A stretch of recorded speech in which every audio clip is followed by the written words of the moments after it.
વિજ્ઞાન ટેકનોલોજી આખી દુનિયા એટલી આગળ વધે પણ આપણા મૂળને ન ભૂલવું જોઈએ સાહેબ. જે મૂળને ભૂલ્યા છીએ આકાશમાંથી હેઠા પડ્યા સીધા ભૂલ્યા નથી રહ્યા. આપણા મૂળને જાણવું મારા બાપ. પછી ભલે ગમે એટલી પ્રગતિ કરો. માતા રે કહીએ તેના તેના તેના તેના પાર્વતી ને સ્વામી તમને સુનાળા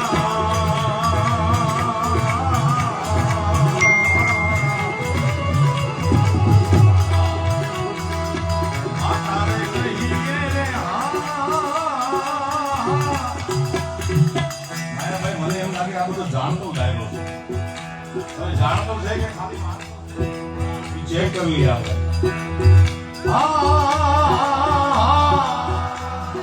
હવે આ શબ્દ એનો અર્થ કઈ નથી પણ બહુ મોટો અર્થ એને એમાં એ છે કે ગામડે ગામના રામજી મંદિર, ઠાકર મંદિર, શિવના મંદિરથી શરૂ થયેલી મારી તમારી આ લોકડાયરા અને ભજનની પરંપરા એમાં આવા હારા કનુબાબુ જેવા આરતી સામુદ્ર નહોતા. હતા જ નહીં, મૂતો જ નહોતો. અને દેશી લોકડીઓ હોય આવા ઉસ્તાદ તબલા અને આવા બાબા આવતા એવા ભજનમાં આવા જોવાને કોઈ દેવા આવતા નહીં. જે વડીલો હોય ઘરના રોશું કહેતી હવે તો ભજનમાં જાઓ.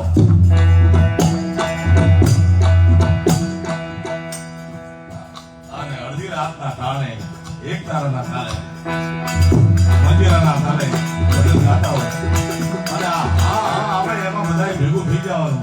વડીલો હોય, ઉંમર લાગી ગઈ હોય, ટાટો વાયલો આવતો હોય આવો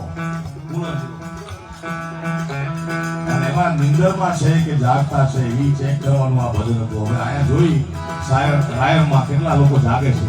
હા, યુગ એવો છે આમ હાયલો જતો હોય મોટરસાયકલમાં કે ગાડીમાં પણ અંદરથી હુઈ ગયો હોય, આખું તપ કરતી હોય.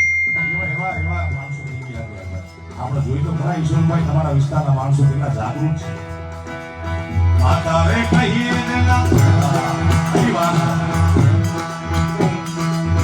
પાર્વતી રે સ્વામી તમને સુધાલા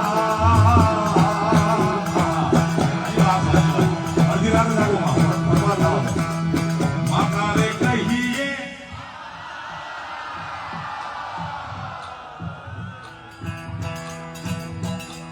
લાલરિયા સાહેબ હજી 40% બોલ્યું છે.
કેવા ભજનની પરંપરા હતા. આના જોવો તો ખરા મારા તમારા હજારો વર્ષથી આના ભજનો ગવાતા આવે છે.